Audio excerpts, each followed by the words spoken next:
রবিবার উদয়পুর শিশু উদ্যানে উদয়পুর সাংস্কৃতিক মঞ্চের উদ্যোগে 8 দিনব্যাপী 7তম শিশু উৎসবের উদ্বোধন অনুষ্ঠান অনুষ্ঠিত হয়। এই অনুষ্ঠানে প্রদীপ প্রজ্বলন করে শুভ সূচনা করেন অর্থ পরিকল্পনা ও সমন্বয় এবং তথ্য প্রযুক্তি দপ্তরের মন্ত্রী প্রণজিৎ সিংহ রায়।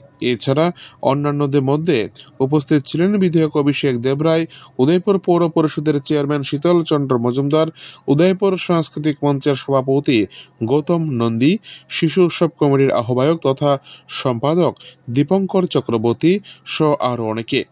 এদিন শিশু উৎসব 2025-এর স্মরণিকা উন্মোচন করেন অর্থমন্ত্রী প্রণজিৎ সিংহ রায় সহ অতিথিবর্গরা।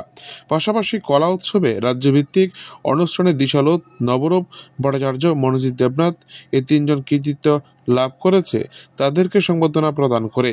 এই শিশু উৎসবকে কেন্দ্র করে গোমতী জেলা ছাড়াও দক্ষিণ ও সিপাহীজলা জেলা থেকে 1600 জনের অধিক বেশি ছেলেমেয়েরা বিভিন্ন বিভাগে প্রতিযোগিতায় অংশগ্রহণ করে। এদিন এই শিশু উৎসবকে কেন্দ্র করে ব্যাপক সাড়া লক্ষ্য করা যায় উদয়পুরবাসীদের মধ্যে। উদয়পুর থেকে নিজস্ব প্রতিনিধি রিপোর্ট, টিভি 100 বাংলা।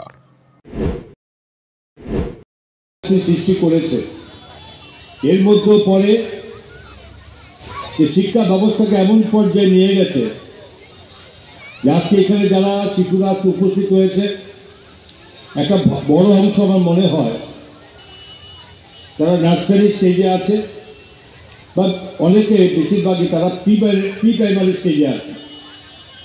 আপনারা জেনে নেবেন যারা বিভিন্ন স্কুলে পড়াশোনা করাচ্ছেন, বিশেষ করে কম্পিউটার স্কুলে, বিদ্যাজ্যোতি বা পিএনসি স্কুলে যারা পড়াশোনা করাচ্ছেন ছেলেমেয়েদের, সেখানে পরিষ্কারভাবে এই পড়াশোনা যে ব্যবস্থাপনা সরকার থেকে করা হয়েছে সেই ব্যবস্থাপনাটা পরিষ্কারভাবে সেখানে রুম তৈরি করে দেওয়া হয়।